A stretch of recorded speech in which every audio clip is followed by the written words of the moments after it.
cristianismo não ensina que quando se aceita Cristo, o sofrimento desaparece imediatamente. O cristianismo é uma religião que abraça continuamente o sonho e a esperança, e assim supera todo tipo de obstáculo. O sofrimento em Cristo é a semente da esperança. Por isso mesmo, o cristão deve dar graças em meio ao sofrimento. Essa é uma fonte de poder que nos permite vencer o mundo. É preciso conceber o sonho e vencer o sofrimento, pois é essa a atitude que o Senhor quer que o cristão tenha. Ao estudarmos a vida de José, damos-nos conta dessa verdade. O sofrimento de José, o sonhador, supera facilmente qualquer sofrimento que venhamos a enfrentar hoje. Vejamos um pouco mais detalhadamente como Deus realiza o sonho em meio ao sofrimento. José, um homem que plantou a semente do sonho.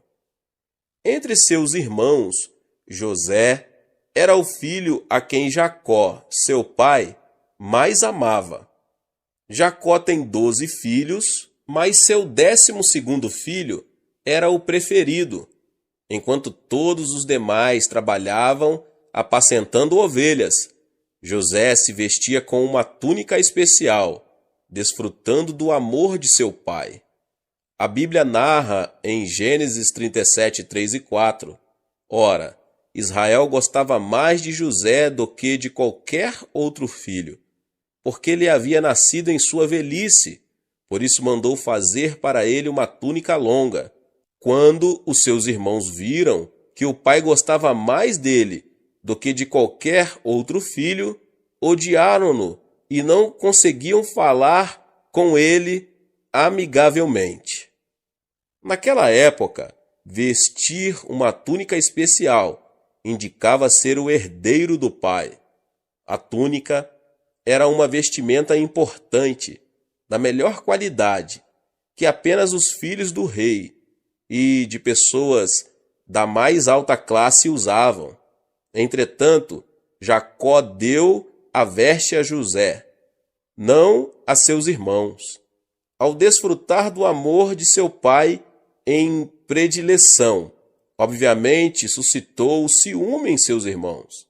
Nessas circunstâncias, em 2 ocasiões, Deus lhe revelou o sonho que tinha para ele. De início, tanto seus irmãos como o próprio Jacó entenderam tratar-se de um sonho normal. Entretanto, aquele era o início do plano de Deus para usar a vida de José, plantando nele a semente do sonho. Certo dia, Jacó chamou José e disse: Vá ver como estão seus irmãos e o rebanho e traga-me notícias recentes. Foi nesse momento que José começou a andar por um caminho desconhecido, mas que estava no plano divino. Obediente, ele foi ao campo à procura dos irmãos, e eles ouviram de longe. A Bíblia descreve em Gênesis 37, 19 e 20 a cena de um modo realista. Lá vem aquele sonhador, diziam uns aos outros. É agora, vamos matá-lo e jogá-lo num desses poços, e diremos que um animal selvagem o devorou. Veremos então o que será dos seus sonhos. Ao ler o texto bíblico, podemos observar quanta raiva tinham os irmãos de José por causa dos sonhos que ele lhes narrava. Eles não somente odiaram José, tiveram ciúmes por causa dos sonhos de seu irmão. Irritaram-se e ficaram com medo do sonho de José, que se repetia. Aquilo era algo que eles não haviam experimentado sequer uma vez. Ao vê-lo ainda longe, disseram: Lá vem o sonhador. Vamos matá-lo e vejamos em que dará seu sonho. Os irmãos estavam com muita raiva por José ter tido e narrado aqueles sonhos. Estavam a ponto de querer destruí-lo à força. O sonho de Deus, porém, supera o poder do homem. Não tem efeito nenhum o intento dos que querem dissipar e fazer fracassar o sonho dos visionários, porque o sonho está sob o controle de Deus e, portanto, a revolta do homem não tem nenhum poder sobre ele. Os irmãos de José tiraram a sua túnica e o jogaram num poço. Depois, comeram a comida que José havia trazido para eles e disseram: vejamos o que acontece com seu sonho. José foi jogado num poço muito escuro. Era um vale deserto. Morrer de fome era questão de tempo se seus irmãos o abandonassem ali, indo para outro vale. José, porém, pôde vencer a aflição porque tinha um sonho em seu coração. Ele pensou no sonho de Deus, mesmo estando no fundo do poço. Uma lição importante que podemos aprender aqui é acreditar, quando se sonha o sonho de Deus, é esse sonho que passa a nos governar. No caso de José, o sonho começou a conduzi-lo quando ele entrou na dimensão dos sonhos. Os irmãos de José pretendiam deixá-lo morrer de fome. Entretanto, assim que José foi jogado no poço, passaram por ali alguns mercadores ismaelitas. Foi nesse momento que um dos irmãos, Judá, lhes fez uma proposta: que ganharemos se matarmos o nosso irmão e escondermos o seu sangue?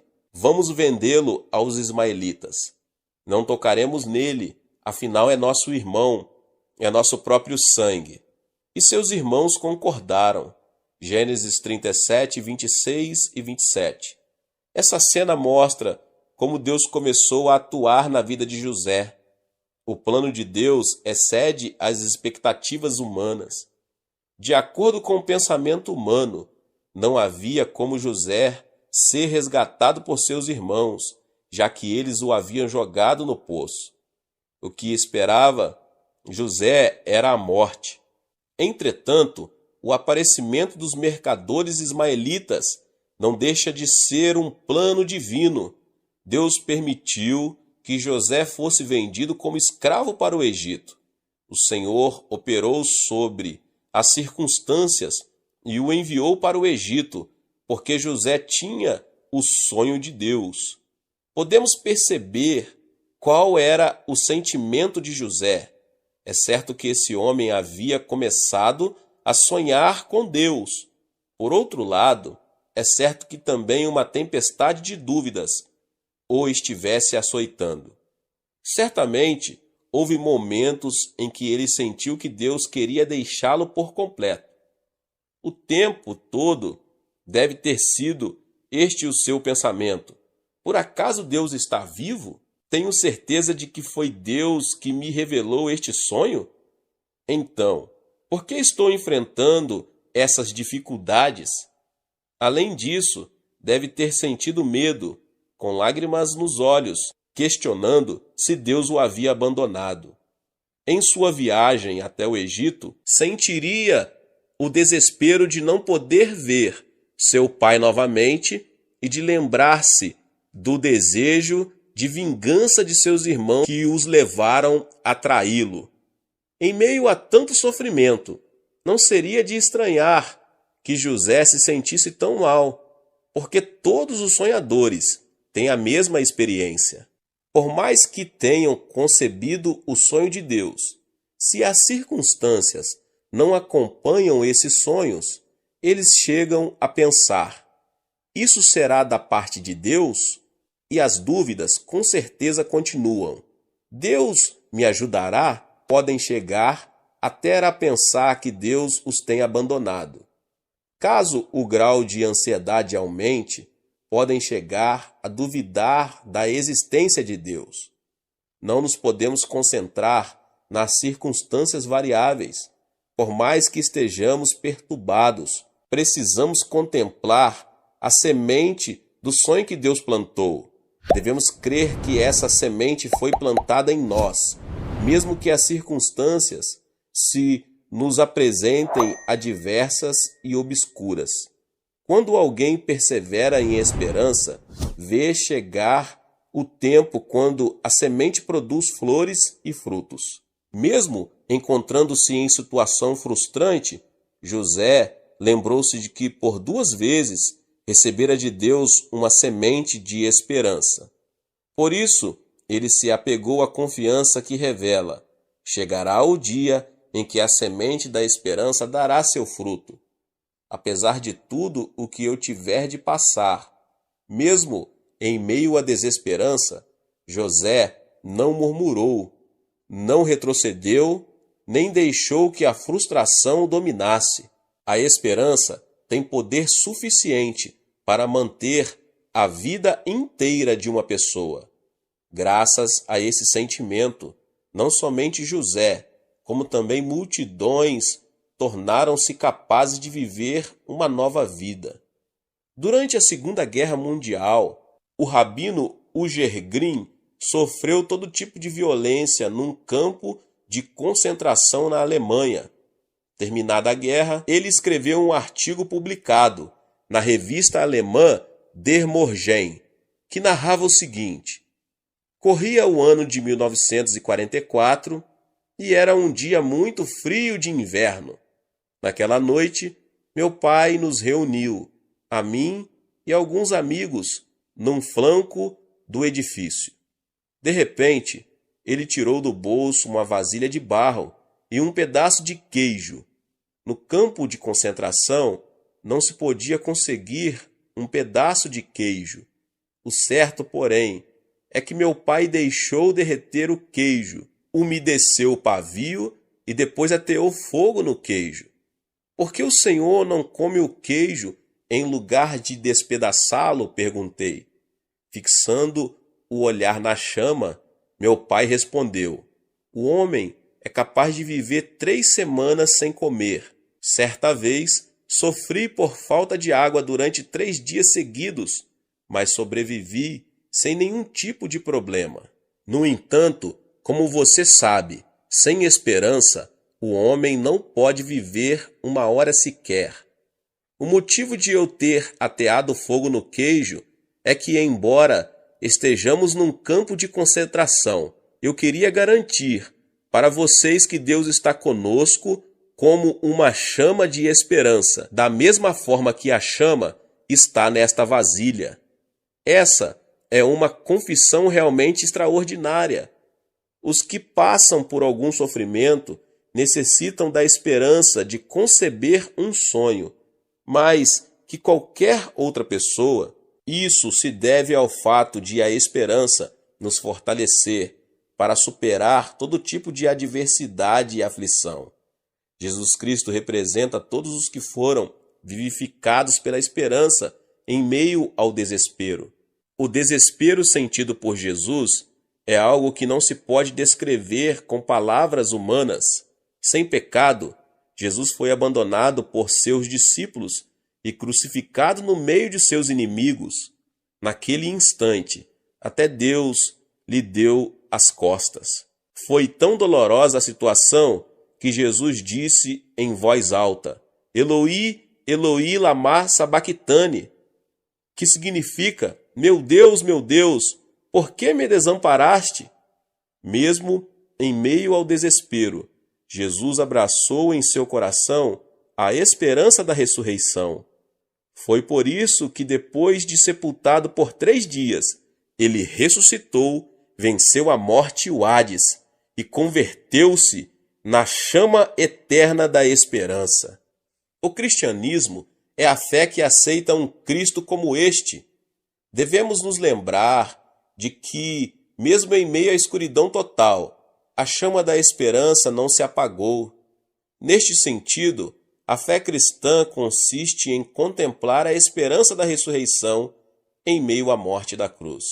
A semente da esperança da primavera já foi plantada em meio ao frio do inverno. Por mais que os lagos se congelem e tudo pareça dizer que a primavera jamais chegará, A esperança da primavera já foi semeada. Em seu devido tempo ela surgirá, trará flores e frutos. Assim, todo aquele que está em Cristo nunca deve perder a esperança. Esta é a história do professor Toyohiko Kawaya, considerado uma das grandes personagens mais importantes do século XX. Ele nasceu no campo e chegou a Tóquio com a idade de 15 anos. Trabalhava limpando o chão da redação de um jornal e durante a noite dedicava-se aos estudos em cursos rápidos, até que um dia, aos 21 anos, viu-se diante de um grande muro de desesperança. A tuberculose havia lançado suas raízes e, depois de vomitar sangue, foi a um hospital, apenas para ouvir a notícia de que era tarde demais e não havia esperança de cura para ele. Sua frustração foi muito grande. De acordo com a avaliação humana, estava tudo perdido. E é óbvio que ele perdera a esperança. Depois de passar dias de cama, ao descobrir que não havia nenhuma esperança, decidiu pôr fim à sua vida, para não dar trabalho a ninguém. Alguns anos antes, porém, ele havia aceitado o Evangelho de Cristo, que lhe fora apresentado por um missionário estrangeiro. Quando estava prestes a se suicidar, ouviu uma voz recriminando-o. Por acaso Jesus pensou em se suicidar quando seus discípulos o traíram? Mesmo ao carregar a cruz, Jesus não se deu por vencido, porque tinha a esperança da ressurreição. Ainda que se encontrasse em meio à frustração e à desesperança, ele nunca se deu por derrotado. Graças a essa voz, Toyohiko se deu conta de algo mais importante. Se esse Jesus está em mim, eu também tenho a esperança da ressurreição. Porque a ressurreição de Jesus está em mim, não levarei em consideração a desesperança. Visualizarei a ressurreição. Vou começar de novo. Levantou-se e colocou seus pertences num carrinho de mão e foi viver numa região muito humilde chamada Nigaya. Foi o lugar que ele escolheu para anunciar o evangelho da esperança de Jesus Cristo, ajudando as prostitutas, alcoólatras e criminosos. Vocês estão vivendo num bairro muito pobre. Muitas são prostitutas, outros alcoólatras e criminosos. Mesmo assim, há esperança para vocês. Se receberem Jesus Cristo como seu Salvador, a semente da esperança brotará, dará fruto e vocês se transformarão em homens e mulheres totalmente novos, dizia-lhes Toyohiko Kawaya. Ele não cessou de anunciar o evangelho da esperança, mesmo quando se encontrou em meio ao desespero da enfermidade e da morte. Foi assim que a tuberculose foi vencida pela esperança. Deus prolongou seus dias e todos se lembram de como aquele homem anunciou Jesus e fez florescer a mensagem do evangelho naquela área pobre. Momentos antes de entrar naquele bairro desprezado, o professor Kawaya escreveu: Eu, Toyohiko Kawaya, estive morto e ressuscitei recentemente. Comecei a viver a ressurreição eterna, atravessando a linha da morte. Ainda que a desesperança o castigue e a morte o ameace, você pode começar a viver uma vida nova, se tão somente descobrir a esperança de Deus. A esperança converte-se numa semente que dará fruto amanhã, bastando para isso que você despreze a desesperança e abrace a esperança. Agora veja Deus em meio aos sonhos de José. José não atravessou o vale de sombra e morte sozinho. Deus nunca o abandonou, nem se separou dele. José foi vendido como escravo à casa de Potifar. Naquela época, a condição dos escravos era pior do que qualquer outro tempo. Eles viviam e dormiam junto com os animais. José não via Deus, Mas Deus estava com ele e o fez prosperar em todas as coisas. Em tudo o que José fazia, ele alcançava sucesso, porque Jeová estava com ele. Ele era um simples escravo de Potifar. Ao ver o sucesso que José alcançava em tudo o que fazia, seu senhor impressionou-se muito e o nomeou mordomo da casa. O Senhor estava com José, de modo que este prosperou. Gênesis 39, 2. Se Deus estava com José em meio a seus sofrimentos, e se todo o desenrolar de sua história fazia parte do plano divino, não podemos evitar a seguinte pergunta: por que Deus não o exaltou assim que ele chegou ao Egito? Se Deus havia planejado usá-lo, por que desde o começo não o estabeleceu num posto de liderança, de acordo com a sabedoria humana? Isso é incompreensível. Entretanto, meditando na relação entre o oleiro e o barro, podemos entender o porquê de todas as dificuldades vividas por José. Por si só, o barro não pode transformar-se num vaso. Só nas mãos do oleiro o barro pode ser transformado num instrumento útil. O oleiro não pode usar a terra em seu estado bruto. Esta precisa ser trabalhada para tornar-se suficientemente maleável, a fim de que o oleiro possa moldar um vaso. O plano de Deus foi trabalhar a vida de José durante 10 anos, com o objetivo de usá-lo como um vaso grande e precioso. O sofrimento de José continuou porque seu destino era um vaso melhor. Quando Potifar nomeou José mordomo da casa, a esposa de Potifar começou a tentar José. Pediu-lhe várias vezes que se deitasse com ela. José, porém, repeliu-a. Certo dia, enquanto todos os servos trabalhavam fora da casa, José entrou para cumprir as tarefas e foi assediado pela esposa de Potifar. Ao se levantar pela manhã, vendo José dentro da casa, ela viu a oportunidade, abraçou-o e disse, tentando José: "Vamos, deite-se comigo." José refutou aquele convite replicando: "Não posso cometer esse pecado." No entanto, ao fugir, não pôde levar com ele o seu manto, porque a esposa de Potifar o havia segurado em suas mãos. E foi justamente isso que aconteceu. A esposa de Potifar, pegando a túnica de José, começou a gritar: "Fui ofendida e maltratada. José quis me assediar sexualmente, e quando eu gritei, ele fugiu." Com essa tática, ela culpou José de tê-la assediado. Era o começo de uma nova etapa de sofrimento para ele.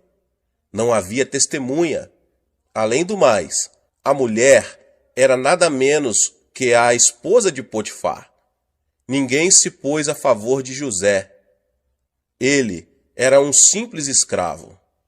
Não podia sequer justificar-se.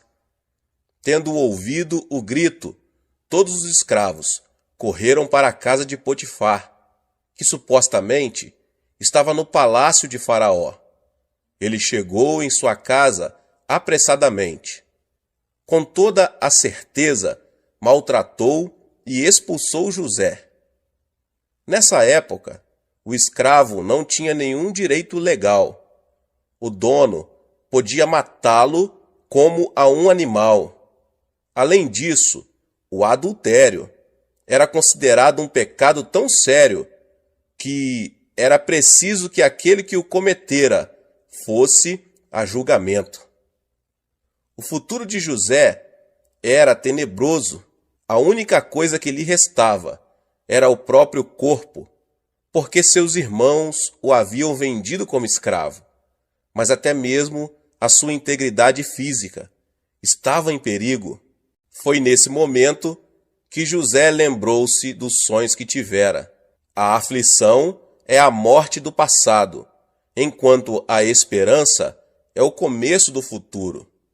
Certamente, o pensamento de José era este: Se eu morrer nessa circunstância, como se realizarão os sonhos nos quais meus irmãos se prostravam diante de mim?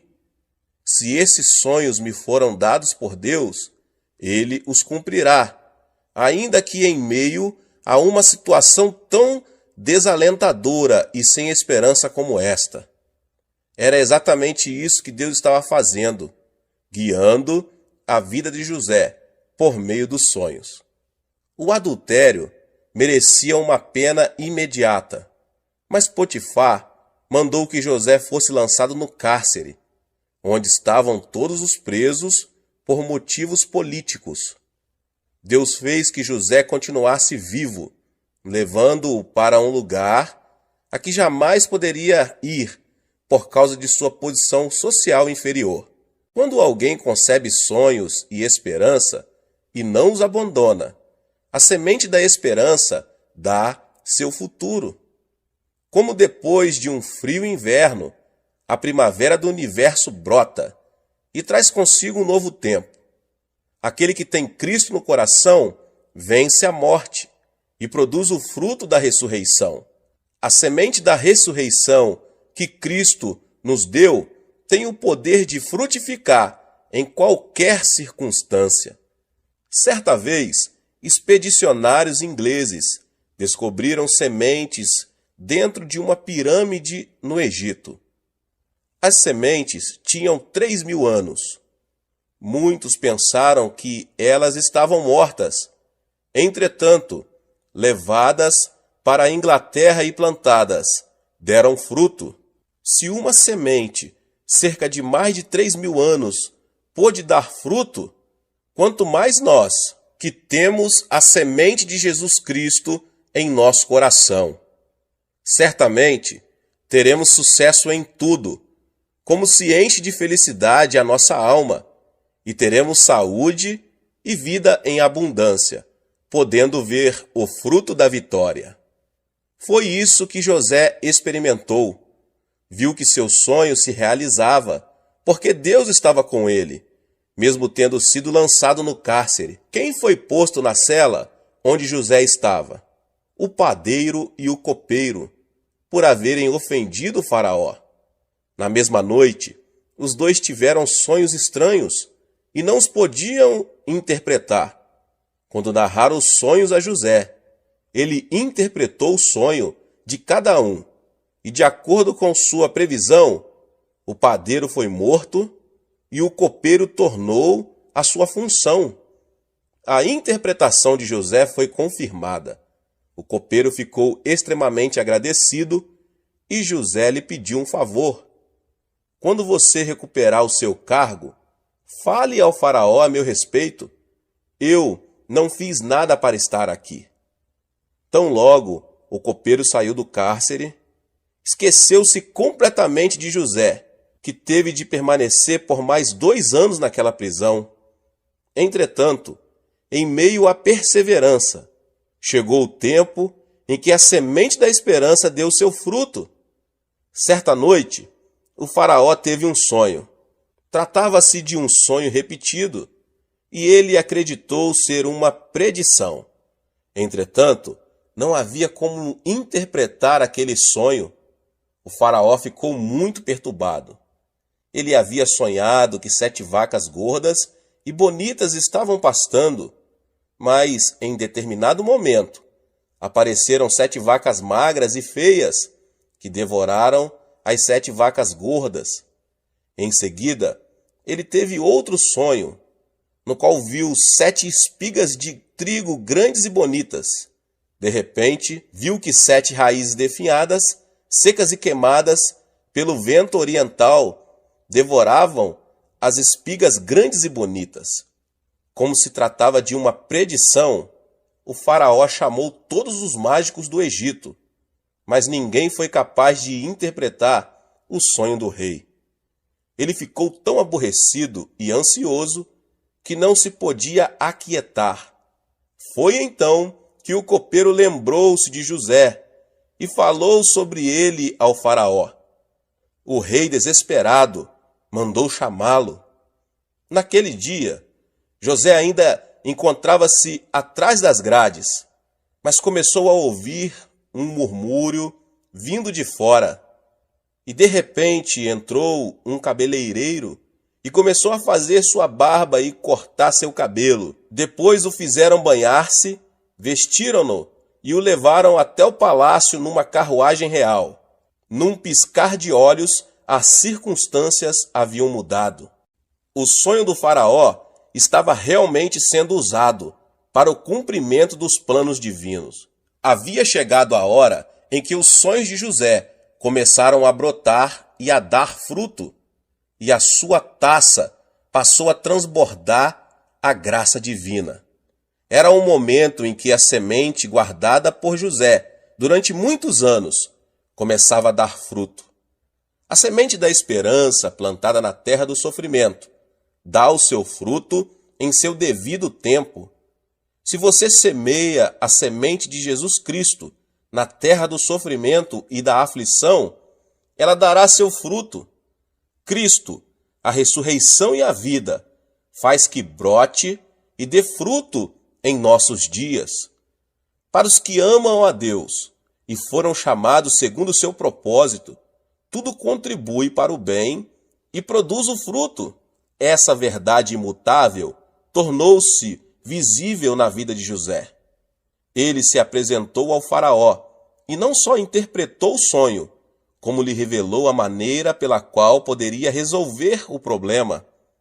A providência consistia em construir armazéns em cada distrito e guardar o excedente das colheitas durante 7 anos. E depois, quando chegasse a seca, abrir as portas dessas reservas. O faraó ficou surpreso com a sabedoria de José e vendo que aquela era a melhor ideia para preservar seu povo, nomeou-o primeiro-ministro de todo o Egito. Você terá o comando de meu palácio, e todo o meu povo se sujeitará às suas ordens. Somente em relação ao trono serei maior que você. E o faraó prosseguiu: entrego a você agora o comando de toda a terra do Egito. Em seguida, o faraó tirou do dedo o seu anel e o colocou no dedo de José. Mandou-o vestir linho fino e colocou uma corrente de ouro em seu pescoço. Também o fez subir em sua segunda carruagem real. E à frente, os arautos iam gritando: abram caminho. Assim José foi colocado no comando de toda a terra do Egito. O Salmo 23:5 diz: preparas um banquete para mim, à vista dos meus inimigos. Tu me honras, ungindo a minha cabeça com óleo e fazendo transbordar o meu cálice. Isso se tornou realidade na vida de José. Ele se tornou primeiro-ministro diante de seus irmãos, do próprio Potifar e da esposa deste. Deus havia preparado um grande banquete à vista de seus inimigos, seus irmãos e a esposa de Potifar, que tanto o tinham afligido. As circunstâncias em que vivemos mudam com o tempo. A sombra torna-se um lugar aconchegante e iluminado pelo sol. O sonho de José tornou-se realidade. Em seu devido tempo, a semente da esperança deu seu fruto. O resultado de José por ter perseverado em meio à noite mais escura, o fruto de ele ter enfrentado a pior tempestade, foi ele chegar a ser primeiro-ministro. Deus permitiu que José vivesse no cárcere durante 10 anos para moldar sua vida, até que chegasse o dia em que ele viu a oportunidade e teve suficiente sabedoria e capacidade para emocionar um rei. Não é que José tenha conseguido isso por seus próprios méritos. Deus o ajudou. Deus, o oleiro, moldou a vida de José, com o objetivo de fazer desse homem um vaso que contivesse sabedoria e conhecimento. A partir daquele momento, ele viveu sob a graça divina, a ponto de conseguir salvar a vida de muitas pessoas. O sonho de José não somente traz consigo a glória de uma pessoa, como também a sobrevivência de milhares de egípcios e dos que vieram do Oriente Médio. É de admirar que, quando Jacó, o pai de José, morreu, seus irmãos se tenham reunidos ansiosos e afirmado: nosso pai está morto, e chegou a hora de José se vingar de nós. O fato é que os irmãos de José nunca tiveram paz, desde o momento em que venderam o irmão. Pensaram que José não se havia vingado por causa da presença de Jacó, seu pai, mas que, naquele momento, faria isso. Mas em Gênesis capítulo 50, verso 15 diz: vendo os irmãos de José que seu pai havia morrido, disseram: e se José tiver rancor contra nós e resolver retribuir todo o mal que lhe causamos? Os irmãos anteciparam-se e mandaram dizer a José: antes de morrer, teu pai nos ordenou que disséssemos o seguinte: peço-lhe que perdoe os erros e pecados de seus irmãos que o trataram com tanta maldade. Agora, pois, perdoa os pecados dos servos do Deus do teu pai. Quando recebeu o recado, José chorou. Gênesis 50, 16 e 17. Será que Jacó teria dito isso mesmo? Mentira! Eles disseram isso por temerem que José se vingasse deles. Eles teriam ouvido alguém dizer: fizeram-me tanto mal que não posso perdoá-los. Entretanto, ao notar que seus irmãos estavam com medo do que lhes podia acontecer, José rompeu em choro. Essa qualidade de José é também produto do trato de Deus ao longo dos anos. José se convertera numa pessoa flexível e muito amorosa. O amor de Deus o havia tornado assim, e assim ele pôde consolar seus irmãos. José, porém, lhes disse: não tenham medo. Estaria eu no lugar de Deus? Vocês planejaram mal contra mim, mas Deus o tornou em bem, para que hoje fosse preservada a vida de muitos. José não guardara rancor de seus irmãos. Ele compreendia que todo o sofrimento que havia enfrentado era o processo do cumprimento da promessa que Deus lhe fizera. Não havia nenhuma razão para ter ódio. O mesmo acontece em nossa vida, meus irmãos e minhas irmãs. Se você conhece o plano de Deus para a sua vida, não tem por que temer a aflição. Muito menos há motivo para odiar alguém que tenha causado dano a você.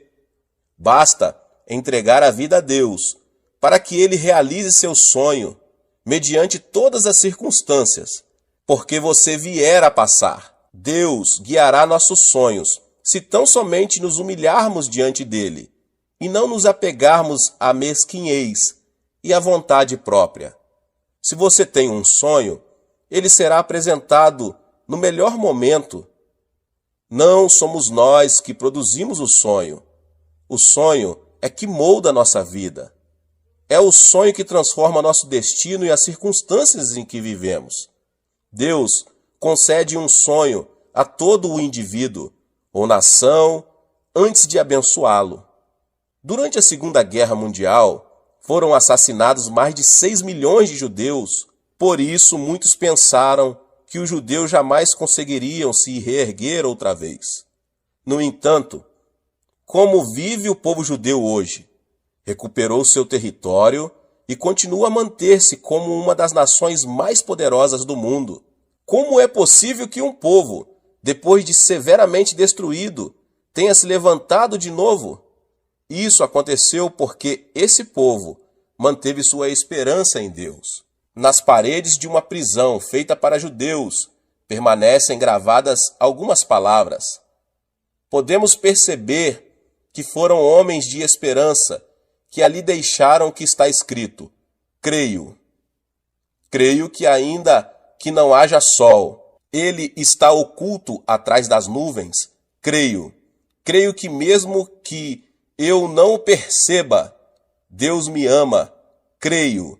Creio que mesmo mantendo silêncio, Deus está vivo. Estas são as palavras de um judeu anônimo, escritas naquela parede momentos antes de ser executado. Mesmo encontrando-se em meio à aflição, quando a esperança seria a última coisa a se manifestar, aquele homem creu em Deus e manteve sua confiança nele. Foi esse mesmo padrão de esperança que levou o povo de Israel a se reerguer. Se Deus está com o povo, a chama da esperança dessa nação jamais se apagará. A fé cristã é uma continuidade da cruz e da ressurreição. Se existe morte na cruz, segue-se a ela a ressurreição. Outras religiões não oferecem a esperança da ressurreição. Esta vem sempre depois da cruz do Evangelho de Jesus Cristo. A morte chega para o cristão, mas depois dela vem a ressurreição. Isso porque Jesus é a semente da morte e da ressurreição. Porque a semente da ressurreição foi plantada na morte, é que esta é sucedida pela ressurreição. Toda a aflição enfrentada pelo crente em Jesus Cristo leva em si a semente da esperança. Nenhuma aflição é capaz de destruir a esperança. Desesperança nenhuma pode esmagar a esperança. Não devemos temer a desesperança. Luke Lingel afirmou: não tenha medo da sombra, porque a sombra indica perto de onde você está existe luz. Green Whiter, famoso poeta norte-americano, asseverou: por trás das nuvens estão ocultas estrelas, e o sol brilha em meio à tormenta. Deus, que ama todas as coisas, guardou esperança para todos. Por trás da desesperança, espera-nos a esperança e o sonho que Jesus tem para nós. Devemos ver com os olhos espirituais a luz que resplandece por trás da escuridão. Só assim poderemos caminhar até a luz. Se nos concentrarmos na escuridão, jamais veremos a luz por trás das trevas. Imagine o sonho de Deus que permitirá que você vença o sofrimento. Então, o território de sua vida se ampliará como território divino. Os milagres se manifestarão. Os sonhos que pareciam impossíveis se tornarão possíveis em Deus. Receba o sonho de Deus, guarde a semente da esperança e alcance esse sonho. Quando alguém é capturado pelo sonho de Deus, converte-se numa pessoa que nem o mundo pode segurar, já que sua vida é conduzida pelo poder do sonho do Senhor. Os obstáculos não podem ser impedimento para ele. Há momentos em que aparecem ondas gigantescas que ameaçam a vida do sonhador. Essa é a hora em que alguém pode perder e abandonar o sonho. Contudo, o sofrimento é um tempo em que o sonho de Deus demonstra sua força, como nos mostra a vida de José. Para o sonhador, a aflição não é um obstáculo, antes é o processo que leva à perfeição. Assim, podemos nos conservar tranquilos, pois Deus tem o poder para vencer qualquer obstáculo. Trabalha para o nosso bem. O segredo da sabedoria da vida está em sonhar com êxito, porque o mundo é atraído pelos sonhadores e não se opõe a eles, em nome de Jesus. Deus abençoe a vida de cada um dos irmãos e irmãs que ouviram essa palavra do pastor David Poyong Cho. Se você não é inscrito aqui no canal, se inscreva no canal, ative o sininho das notificações para você não perder nenhum vídeo que são postados aqui todos os dias.